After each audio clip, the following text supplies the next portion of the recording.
Hi friends, welcome to interesting facts. ఈరోజు మనం శక్తిపీఠాలలో ఉన్న అమ్మవార్ల గురించి తెలుసుకున్నాం. మొదటిగా శాంకరీదేవి గురించి మీకు ఈరోజు చెప్తున్నాను, జాగ్రత్తగా వినండి. అష్టాదశ శక్తిపీఠాల్లో శాంకరీదేవి శక్తిపీఠం మొదటిది. ఈ శక్తిపీఠం పొరుగుదేశం పురాణాల్లో సింహల ద్వీపం అని పిలువబడే శ్రీలంకలో ఉండేదని పూర్వీకులు చెప్పేవారు.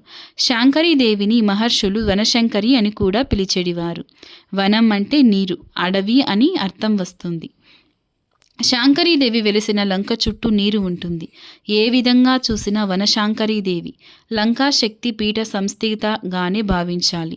ఈ తల్లి రాక్షస గుణాలను సంహరించి ధర్మాన్ని రక్షిస్తూ భక్తులను పాలించేది. శక్తిపీఠం ఎలా వెలిసింది? దక్షుడు బృహస్పతి యాగం చేసినప్పుడు దేవతలందరినీ ఆహ్వానించి శివపార్వతులని పిలవలేదు. అయినా పార్వతీదేవి శివుడు వారించిన వినకుండా ప్రమదగణాలను వెంటబెట్టుకొని యాగానికి వెళ్ళింది. కానీ అక్కడ అవమానానికి గురయ్యింది. ముఖ్యంగా శివనింద సహించలేక ఆమె యోగాగ్నిలో భస్మమైంది. ఆగ్రహించిన శివుడు తన గణాలతో యగసాలను ధ్వంసం చేశాడు. సతీ వియోగ దుఃఖం తీరని శివుడు ఆమె మృత శరీరాన్ని అంటిపెట్టుకుని ఉండి తన జగద్రక్షణ కార్యాన్ని మానివేశాడు. దేవతల ప్రార్థనలు మన్నించి విష్ణువు సుదర్శన చక్రంతో ఆ దేహాన్ని ఖండాలుగా చేసి శివుడి కర్తవ్యోన్ముఖుడిని చేశాడు. సతీదేవి శరీర భాగాలు పడిన స్థలాలు శక్తిపీఠాలుగా భక్తులను దర్శనమిస్తాయి. అలా వెలిసిందే శాంకరీదేవి శక్తిపీఠం. మహావిష్ణువు పార్వతీ శరీరాన్ని ఖండాలుగా చేసిన మయంలో సతీదేవి కాలిగజ్జలు శ్రీలంక ద్వీపంలోని తూర్పు ప్రాంతంలో ట్రింకోమలిపురలో పడిందని చెప్తారు.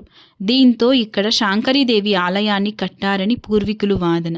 కాగా ప్రస్తుత కాలంలో ఈ శక్తిపీఠం శిథిలమైపోయిందని చెబుతుంటారు. ఆ ప్రాంతంలో ఒకనాడు శక్తిపీఠం ఉంది అనడానికి ఆనవాలుగా ఓ స్తంభం మాత్రమే దర్శనం ఇస్తుందని చెప్తున్నారు. దీంతో శాంకరీదేవి దర్శనం దుర్లభం అని చెప్పుకోవాలి. శాంకరీదేవి ఆలయ దర్శనం నేడు శూన్యం అయినా క్షేత్ర మహత్యం, క్షేత్ర దర్శనము ఆనందదాయకమే. ఆలయం ఏ స్థితిలో దర్శనమిస్తుంది? ఆలయం శిథిలమైపోవడానికి కారణం అలనాడు బౌద్ధ మతం, క్రైస్తవ మతం అభివృద్ధి చెందడమే అని చరిత్ర చెబుతుంది.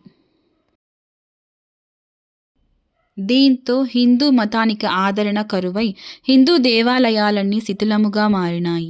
కొన్ని కాలగర్భంలో కలిసిపోయినాయి. శాంకరీదేవి మందిరం కూడా ఆ కోవలోని కాలగర్భంలో కలిసిపోయి ఉండవచ్చునని సమాచారం.